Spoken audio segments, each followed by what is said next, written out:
It's a mega win over Minnesota for the Utah Hockey Club. We're going to take a look back at it. Plus, we're going to get locker room reaction from head coach Andre Tourigny and a guy who happened to set a personal best with a 5-point night in Captain Clayton Keller. All that coming your way and more on the Locked On Utah Hockey Club podcast.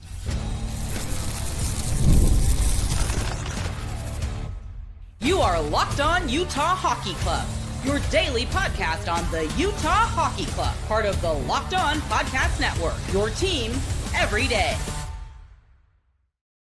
Hello, everyone, and welcome in once again to the Locked On Utah Hockey Club podcast. I'm Tom Callahan. Thanks for making us your first listen each and every day when it comes to the Utah Hockey Club.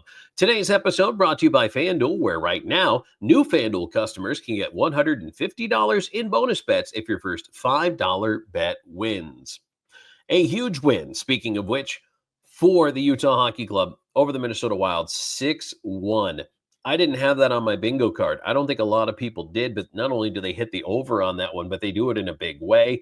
Huge night for the power play, big-time playoff implications. They beat a team they needed to beat that's in front of them in the standings, and all of a sudden, Utah's put together a 4-game win streak at home. Now they're heading into March. The trade deadline's coming up on March 7th. There are a lot of implications to this win and to them heating up a little bit. And so, again, we're going to hear from head coach Andre Tourigny a little bit later. We're going to hear from Clayton Keller, who had a phenomenal performance in this one. So let's go back and take a look at the scoring wrap as we always do. And Utah jumped out early in this one, and it was one of their 2 power play goals on the night. And it started just 3:59 into the first period. Barrett Hayton, great goal. Keller with his first of what would turn out to be 4 assists on the night. Sergachev, the other one. And it's 1-0. Then late in the period, how many times do you hear me tell you about that last minute of a period, the first minute of a period, how key it is for Utah Hockey Club? And when things aren't going well, they're giving up goals then. But now they get one. And with just 30 seconds left to go in the period, Dylan Guenther, his 22nd of the year from Keller and Hayton, that's huge. That is so important right there. That's the other power play goal, by the way. So you go 2 for 2 on your power plays in the first period, and you get it right before that intermission. And that so often is the killer against Utah. But tonight, they got it. They were the team that got the goal that made things happen. So I love that for Utah. Carry the momentum into the second period. It takes a while for any second period scoring to happen. At 16:02, Freddie Gaudreau with an absolutely gorgeous move on a breakaway. Karel Vejmelka went for the poke check, and I mean, he whiffed.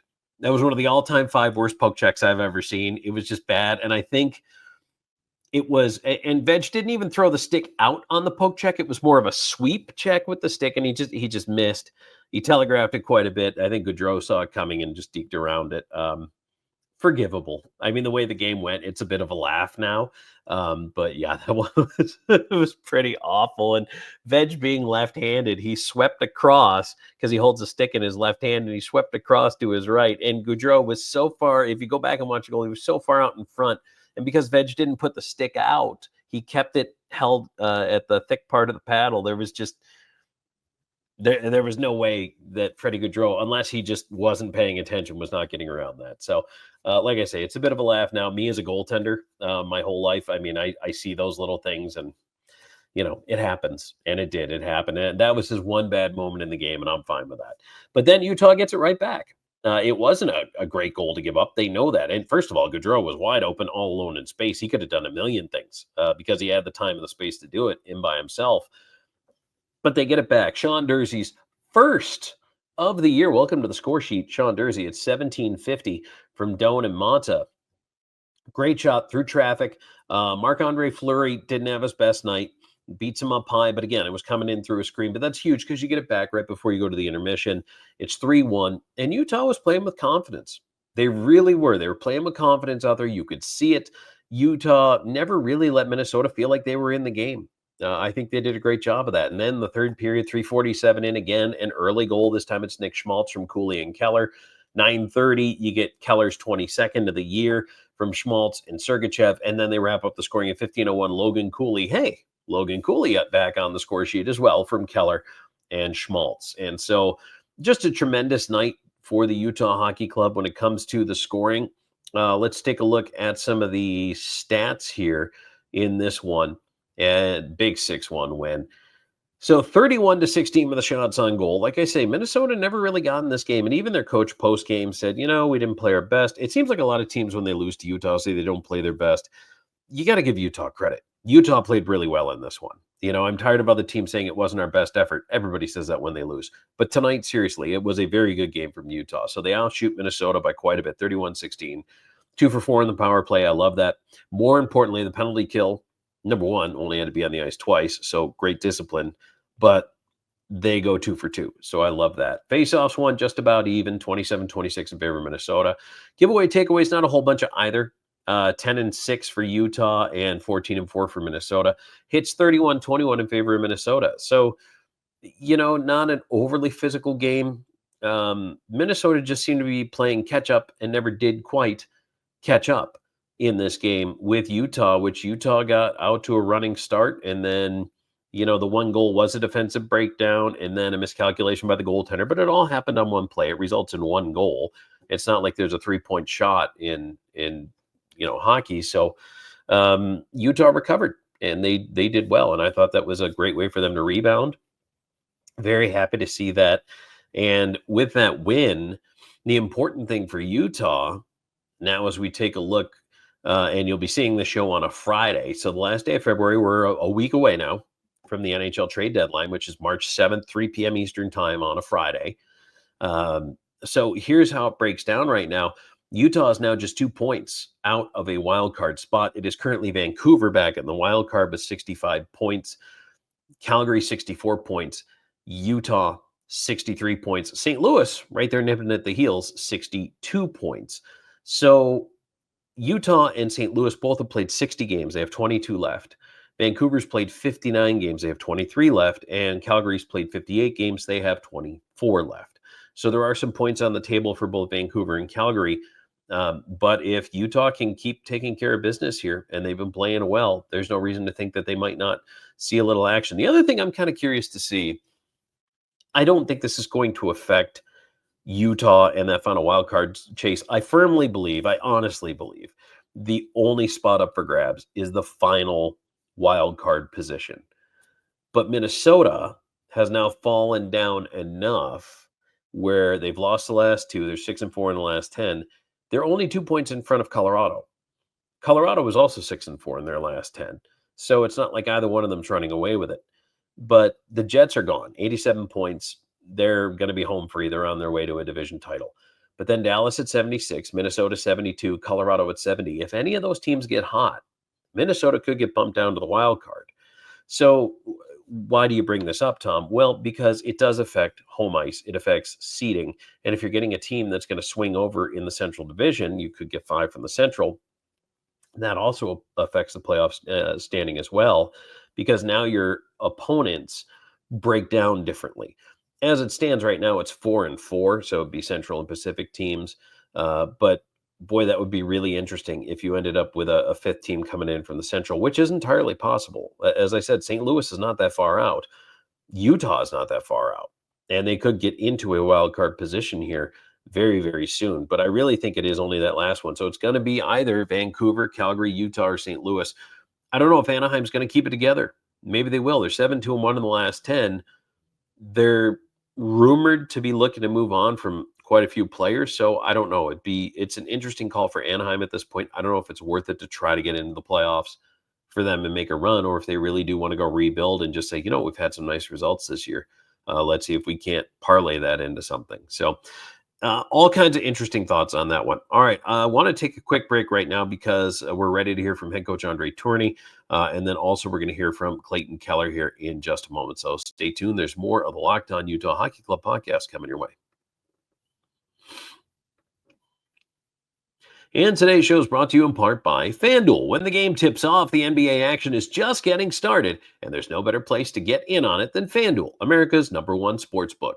With FanDuel, you can place live bets throughout the game, so even if you miss the opening tip or you want to bet on the fourth quarter comeback, you can stay in on the action. And if you're looking for the bigger payout, you can even combine your live bets into a same game parlay. Now, I know a lot of you were talking a little NBA here, which might be a little off topic on an NHL show, but look, I know you guys are Jazz fans, right? And I think it keeps the game interesting because every moment matters. With FanDuel, maybe you're trying to see if there can be a late comeback here in the game, or maybe you're picking a player to hit a clutch three, or maybe you're looking for a guy who's close. Is he going to get the triple double? You never feel like you missed your chance. You can always jump in there on FanDuel. Plus, the app's easy to use, and when you win, you get paid instantly, which I love. Right now, new FanDuel customers can get $150 in bonus bets if you win your first $5 bet. Just visit fanduel.com to join today. That's fanduel.com for your shot at $150 in bonus bets. Make every moment more with FanDuel, the official sports betting partner of the NBA.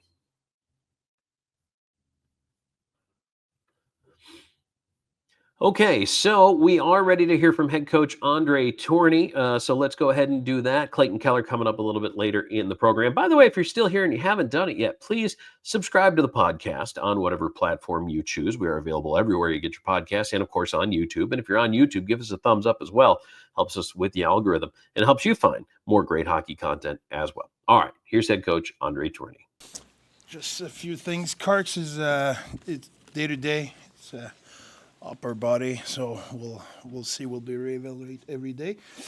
And for our game, I felt we were really consistent in that game. I didn't feel maybe after they scored their goal, we had a one or two shift where we were just okay, but the rest, I think we were really engaged and really connected all game long. And I really like the way we played. Coach, 6 different goal scorers tonight. How important is that depth and full team effort at this point in the season? It's really important. I think like I said, the way we played that game, I think, was shift after shift. Everybody was connected, everybody was engaged. They were resilient. The other side, when they push, I never felt we were shaky about any shape or form.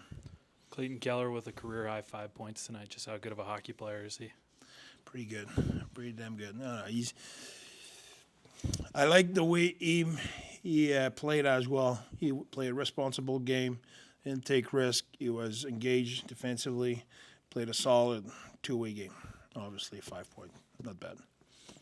After having so many one-goal games you guys have had, what does it do for the team to kind of have a quote-unquote easy third period? It's weird. No, that was cool. That was, like I said, I think we were consistent in the way we play. And when we got 3-1, 4-1, did not change. We didn't start to play differently or start to peel back, or we stay engaged, we stayed in the moment, and we just kept going.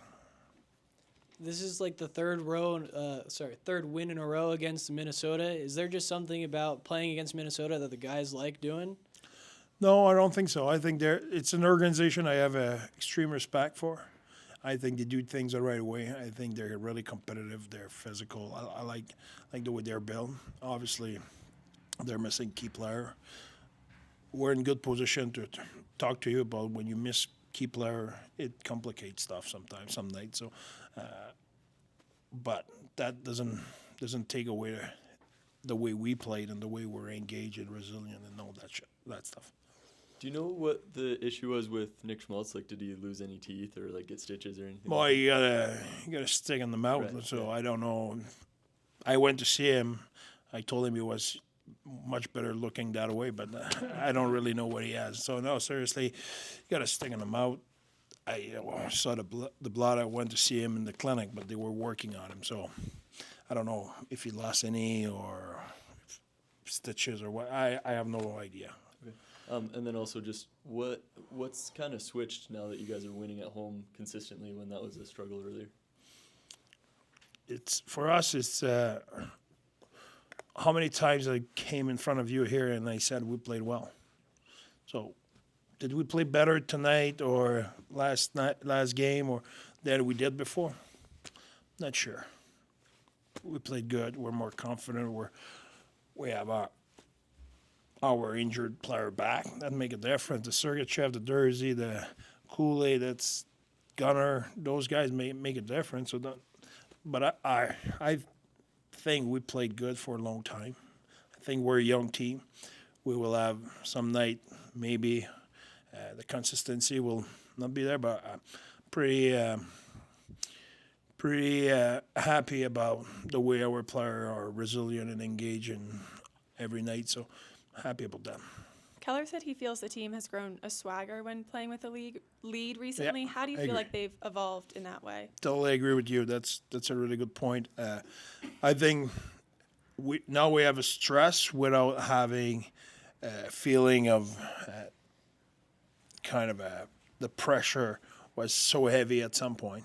I think we got out of it. We have the pressure. We want to win. The 2 points are extremely important, but we see it more as a challenge, as something we want to compete for than a pressure and a fear. Barrett Hayton with the goal and assist tonight on the power play. What have you liked from him on that top unit? I think it is the way he makes most of his point is around the net. I think we have a lot of guys who can make play, who can move the puck. The Sergachev, the Kals, Schmaltzy, Gunnar, those guys. I think he brings something different in that unit, which is the solid on face-off, solid on loose puck recovery, solid on net presence. He can make plays as well. He has a skill, so we like his presence. So I think we have option with everybody. What's going to be the key to coming away from this homestand undefeated?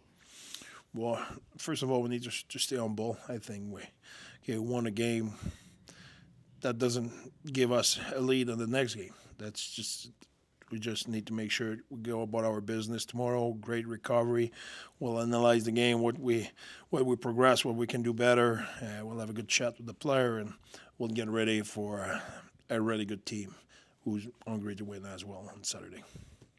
Thanks, everyone. All right, that's head coach Andre Tourigny post-game after a big 6-1 win over the Minnesota Wild. Time for a quick break. When we come back, we're going to hear from Clayton Keller, and then we're going to wrap things up here on the Locked On Utah Hockey Club podcast, talking about this big win, what it means, the playoff implications. We talked about the standings, but just for the confidence of this team, absolutely huge. We'll be right back. And today's show is also brought to you in part by Trade Coffee. Well, if you're like me, your mornings have to start with a good cup of coffee, and I mean have to.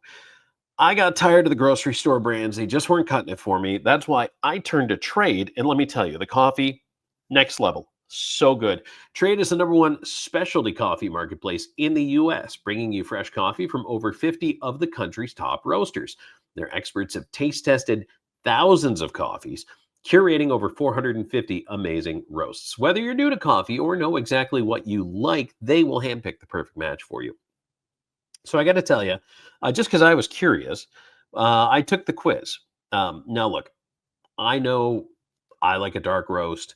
I like certain flavor profiles, and I make coffee all kinds of different ways. All of these things are things they're going to ask you about. And even if you're not certain, they'll maybe ask you your preferences. Then they match you with a roast. And the one that I got, incredible, just absolutely fantastic, tastes amazing, love it. I grind my own beans. Maybe you do too if you're a big coffee person. I know Robin's a big coffee person. We always talk about that. And you know what? This is a cool way to do it. So plus the subscription makes it easy. You don't have to just randomly run out of coffee, run to the grocery store, and you got to pick up whatever they have sometimes. They run short or they run out of things. Maybe your favorite's not there.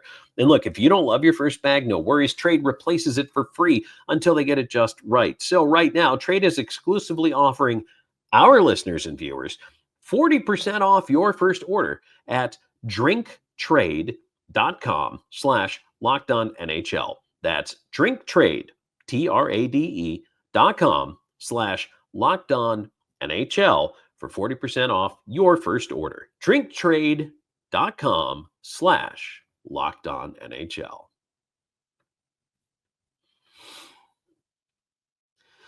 Okay, so back here on the program, the Locked On Utah Hockey Club podcast. Thanks for joining us, everybody. We're going to have more trade speculation stuff coming up here. I know that surprisingly, I'm going to tease one of the future shows here. John Gibson's name has come up in connection to the Utah Hockey Club, and we talk about the goaltending situation quite a bit. We're going to address that on a future program, but if you have a question you want us to address on a future program or a comment or anything like that, reach out to us, whether it's in the comments here on YouTube or if you want to get to me, I'm on social at Tom Talks. You can always find the Locked On Utah Hockey Club on pretty much every social media platform out there. Just do a quick search if you don't follow us already. But once you do that search, please click follow so you're always on board for what's going on. All right, let's give a listen to what the captain, Clayton Keller, had to say. A personal best 5-point night for him with a goal and 4 assists. I know we just talked, but hey, all team effort tonight. I mean, this whole room obviously is bought in. Do you see that and feel that, especially tonight? Yeah, for sure. I think, ever since the break, even the game against LA, we've just had, a different feel in our game. We've had more confidence. We're playing for each other. We're playing the right way. And, this is the time of year that you want to do that. So, we'll enjoy this for a couple minutes and turn the page and be ready for the next one here. Poise is a word that Sean just mentioned in terms of this team. Do you feel like that's a good descriptor for this group as of right now? Yeah, for sure. Like I said, I think we're playing with a lot of confidence. Even the games where, they were tight and 2-1, we still, liked our looks. And, like you said, we just had some poise, some confidence with the puck. And, just, like I said, got to keep it going. Career high 5 points for you tonight, 4 assists. What was that level of connectivity feeling like in the moment? You were just able to find the right guys at the right times. Yeah, I think, just trying to do the same thing every single night. I think our line has done a good job lately. I think getting Cool is back too. It takes a little bit to get the chemistry. I think each game, since he's been back, we've been just getting a little bit better. And, my line mates, everyone that was out there contributed to, all the goals that we scored. And, it's enjoy it for a little bit and turn the page and be ready for the next one. It's, every point here moving forward is huge. Is it a little sweeter to score 5 points against the GM that left you off of Team USA? I don't know. I'm just doing everything I can to help this team win. That's my main focus right now. The other stuff will take care of itself. Earlier in the season, it seemed extending leads sometimes was a challenge for this team. How do you feel like you guys have grown in that area, especially tonight? Yeah, I think, like I said after last game, just, not backing up, trying to play with the puck as much as we can, even when we have the lead. Still looking to score, but, playing the right way, getting pucks in, being good on the forward check. And, I think, like you said, we've learned and got better as the year's gone on, just of how to play with the lead and, have some confidence and some swagger, in the third period. Jersey talked about. Okay. Jersey talked about wanting to make sure he got that goal back from Minnesota. He goes on and scores. Just what kind of mentality has Jersey brought to this team in that sense since he's been back? Yeah, he's he's an awesome teammate. Everyone in this room loves him. It's so great to have him back. He's such smart player. He's a guy that you want to be out there with. He's always looking to find you. He's good defensively, and he just helps our decor a ton. Like it's huge to have him back. He's great on the bench during the games. He's a good leader, so it's huge to get him back, and he's been awesome for us. 4 straight wins at Delta Center. Just what's it like being able to win in front of the home crowd? Yeah, it's great. We struggled there for a little bit at home. I've liked how we, bounced back, and like I said, we're playing with a lot of confidence right now. We just got to keep it going. Every game is so important, and it's an exciting time of year. This is when you want to play your best, and this is what you put all the extra work in for. How is it for you to be playing meaningful hockey? At this point in the season, when in years past you haven't been able to. Yeah, it's everything. I think It's what you want to do in this league. It sucks when you're out of it. There's no worse feeling. So we're just going to keep fighting, doing everything we can to stay in the hunt and get in the playoffs. All right, that's going to be it for this edition of the Locked On Utah Hockey Club podcast. We appreciate you being here and joining us for this one. Thank you so much. As the 6-1 win tonight over Minnesota. And again, you go back and look at the standings. I mean, it's just so big for Utah now to be 2 points out of that wild card spot. Minnesota, as I mentioned, is kind of coming back to earth. I wonder what Minnesota's going to do at the deadline. That's going to be a really curious thing for me in this week coming down here. We know that Utah, Bill Armstrong said it. He said, my players will determine if we're a buyer or a seller. I think they're going to be optimistic either way. There may be a few players who move out with Utah, but they may bring some interesting bodies in as well because they have the cap room to do it. That's the other thing about this Utah Hockey Club. They have the cap space. If they want to make a splash, they potentially could. So I'm not saying they're on a deep run right now. They're not. They're fighting for a playoff spot. Go back and watch an October show where Tom talks about his prediction. This is where I wanted them to be to show me growth, because this is better than where they were this time last year. So they've improved. They've gotten better. They're in the hunt. This is where I wanted them to be. So what I'm telling you is, you don't throw all your chips in the middle in the year you're not ready. So let's just temper the expectations, but we'll talk more about that as we go. So, all right, everybody, thanks for joining us. Appreciate you being here. Robin and I will be back very soon with more of your favorite podcast on the Utah Hockey Club. That's right, the Locked On Utah Hockey Club podcast.